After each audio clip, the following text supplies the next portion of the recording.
Hello and welcome to the Ellen Made Book Club. Today I want to talk about the books I want to read in June.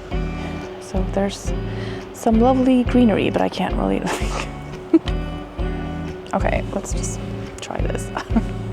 I'm out in the garden today at my cabin, and I've been trying to film this video for ages now, but there's been airplanes and lawnmowers and like the neighbors right there now, and I didn't want to sit where I sat at first, so I've gone around the corner now to hide, feel a bit more private. So the light might not be perfect here, but we're just gonna go with it because I just want to get this done now because yeah. I did also already film this video back home like a week ago or something, and I used my TBR jar like I usually do with all of the challenge prompts, and I also like mixed it up with the other prompts from my other TBR jar because I wanted to do that because it's so much fun, and it was fun, so I'm glad I did that. But I've also been feeling like I should mood read some more and just pick books that I'm excited by. I haven't read a lot in May for different reasons, and I haven't even done my April wrap-up, which that's gonna come in a bit. But I've been feeling the need to mood read some more. I've been picking the books from the jar for a long time now, and sometimes it works very well, and sometimes I just need to maybe make some choices for myself. So I'm going to follow my mood in June, but I do still have a pile of books that I have picked out that go for different reading events and things, and just books that I'm interested to read at the moment. So I have 10 books in total that I'm going to put on my pile of possibilities. It's not going to be a TBR that I complete in the month of June, but just some books that I can pick and choose from. So first up, I have 2 books from the library that I can keep for another couple of weeks. So we'll see if I have time to get to these before I have to return them. But anyways, the first one is Jaded by Ela Lee, who is a British, Korean, Turkish writer, and this is her debut novel. So this book is about a woman called Jade, who is a daughter of immigrants in London, I'm guessing, or like somewhere around there. And it says, Jade has become everything she ever wanted to be. Successful lawyer, dutiful daughter, beloved girlfriend, loyal friend. Until one night, something terrible happens after a work event, and she starts to wonder if she really wants to be the person she's become. She's learned to laugh when she's felt like crying, opted to be invisible when she wanted to speak up, and changed her identity to please people. But now Jade has to make a decision. The question is, which is the right one? And it says it's razor sharp and darkly funny, brilliantly empowering, a love letter to female friendship, a compelling page-turner. I think this sounds very good, and I hope to get to it at the start of the month. And the other book that I still have from the library is We Will Be Jaguars by Nemonte and Nenquimo. This is a nonfiction, it's a memoir, and Nemonte and Nenquimo is a indigenous activist and environmental activist in South America, in Ecuador, I think. So if I get to this, that would make it the first book that I read for the Climathon 2025, which would be lovely because I haven't read anything for that yet, and I would really like to. And yeah, this is a memoir that I think sounds really good and very interesting, and yeah, I think I could learn a lot and gain some new perspectives on things, and just an inspiring story about an inspiring person who fights for the rights of her people and for us all, basically, saving the rainforest and things like that, taking on big oil companies and actually winning. An inspiring person, I think. So I would like to read her book. I would also like to redeem myself from last summer when I tried to read a book for Big Book Summer. I think I did read Pachinko by Min Jin Lee for Big Book Summer last year, but the book that I had originally picked out for that event was Hours by Phillip B. Williams, and I never read it, or I got to page 16, which, you know, doesn't really count.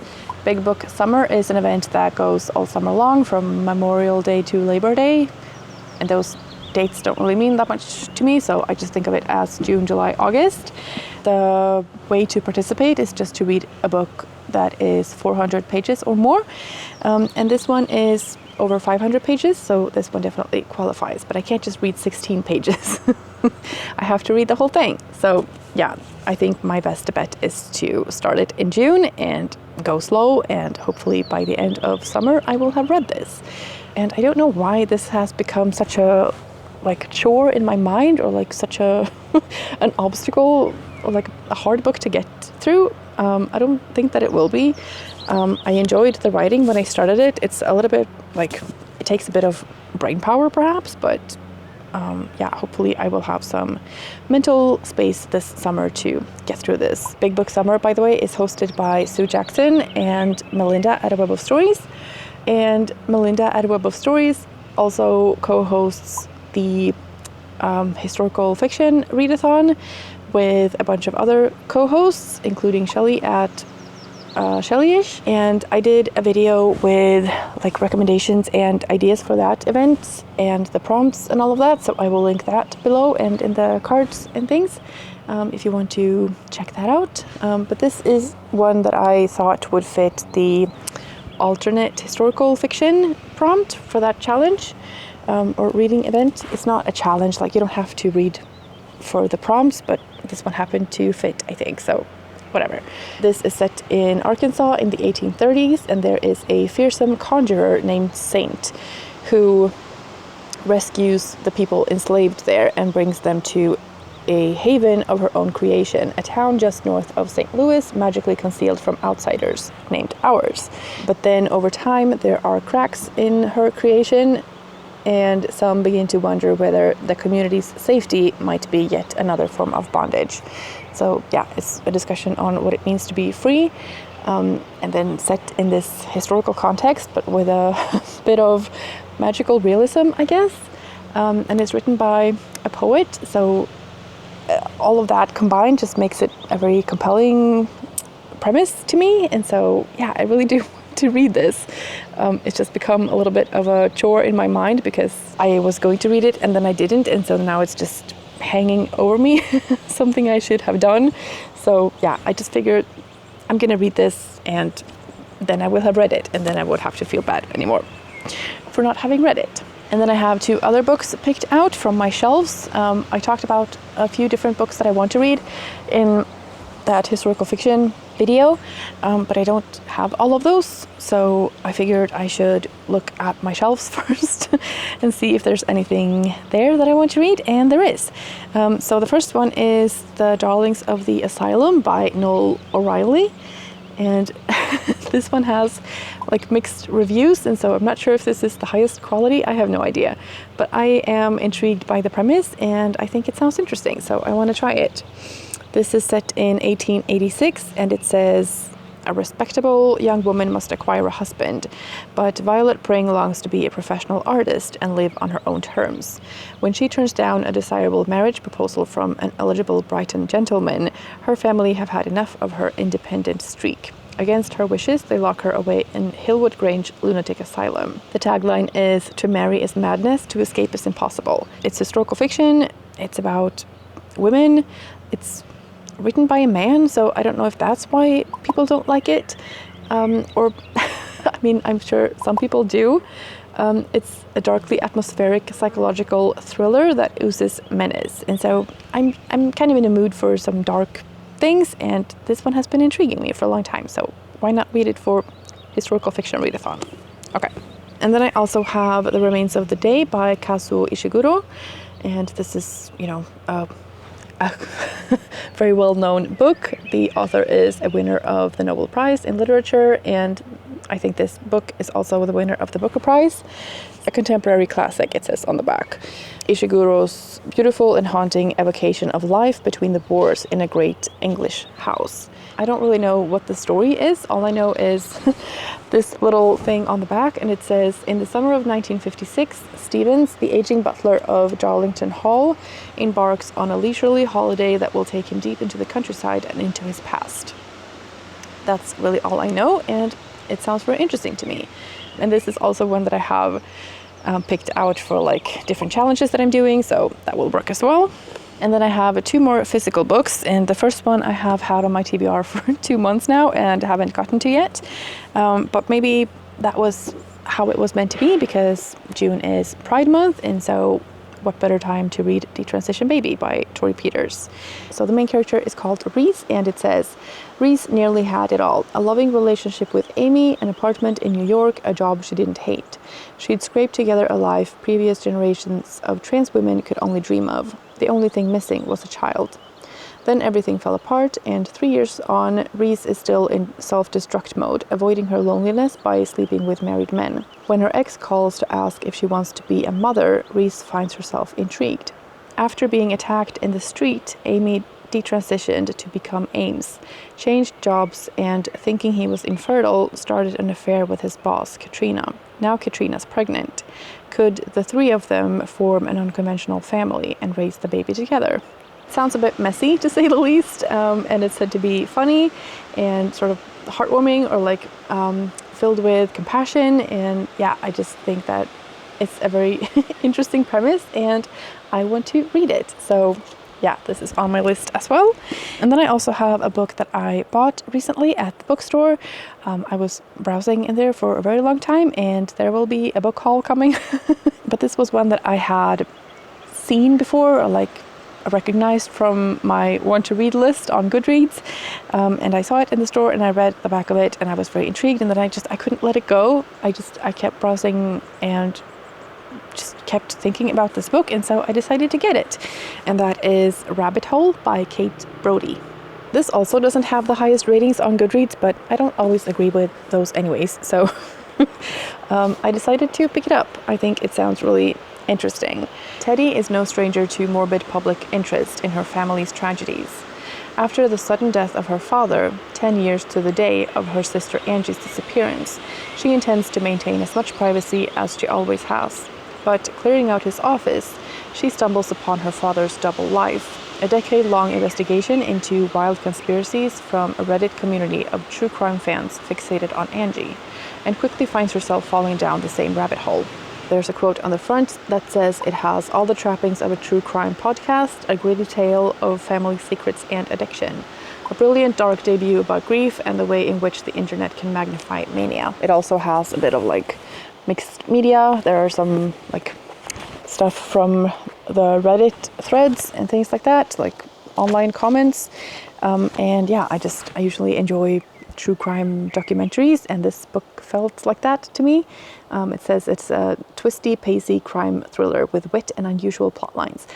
I think it sounds very interesting, and I hope to get to this. I don't usually read this many books in a month, and especially not physical books, but hopefully I can read some more physical books now in the summertime, because when I'm sitting in the garden, I usually like to read a physical book. So yeah, that'll give me a few to choose from. And then I also have some audiobooks, which is usually where I get most of my reading done these days, but we'll see. I'm currently listening to My Friends by Fredrik Backman and really enjoying that. So if I don't finish that by the end of May, that will continue in June. I also have Sleep by Honor Jones on audiobook that I didn't get to in May, but that I would like to get to in June if I can. And then I also have Meet Me at the Crossroads by Megan Giddings coming out in the beginning of June. And that is a sci-fi story about 2 twin sisters, and then there are these doors that appear in the world that lead to another world. So they're like portals. And one of the sisters goes missing, and I guess we follow the other one and try to figure out what's on the other side of those doors. I talked a bit more about that in my anticipated releases for June video, so I will leave links to that as well.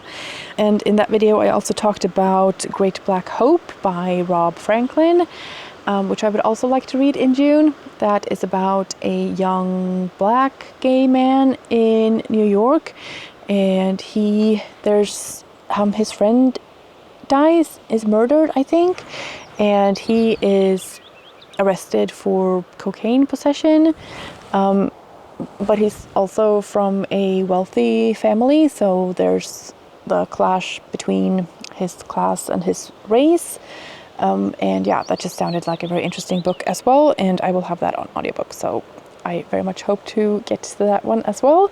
That would also go very well with Pride Month. And then I will also have The Ghostwriter by Julie Clark, which is a thriller horror book about a woman who is a ghostwriter, and she is the daughter of a convicted murderer. Her father was convicted of having killed his siblings, and now he has a story to tell, and she's going to ghostwrite it for him, but is he telling the truth? And yeah, that just sounded interesting to me as well, and so maybe I will get to that if I'm in the mood for a thriller. I also really wanted to listen to The Compound, which is another new release that's coming out on Audiobook, and it said that it was going to come out in June, but I don't have it until the beginning of July, so I'm going to have to wait until then. But yeah, I think I'm set anyway. I think I have 10 or 11 books on this list slash pile of possibilities, so yeah, I think I'm set. I'm just gonna read whatever I'm in the mood for, but these are the books that I'm in the mood for right now and that I have picked out as options. And yeah, I think I have a pretty good mix of some thrillers and some contemporary and some historical fiction and yeah, some darker themes and some lighter ones maybe. Maybe not so much light books exactly, but those aren't always what captures my attention. It's usually the darker, grittier ones that I find compelling and engaging, and you know, that can serve as a good distraction from other things in life. And yeah, those are just the books that intrigue me the most. Let me know if there are any books on this list that you have read and enjoyed. If you would like to see a vlog of any of them, let me know that as well. Because I'm hoping to do a little bit more of that, and yeah, no promises, but we'll see. Thank you so much for watching. I hope you're having a fantastic day, and I will see you in the next one. Bye. The Darlings of the Asylum by Noel. No. Those are the books that I would like to read in June, and we'll see. No. Hello and welcome to the Ellen Made Book Club. I feel somebody's watching me. My anxiety. Do, do, do, do, do, do, do, do, do, do.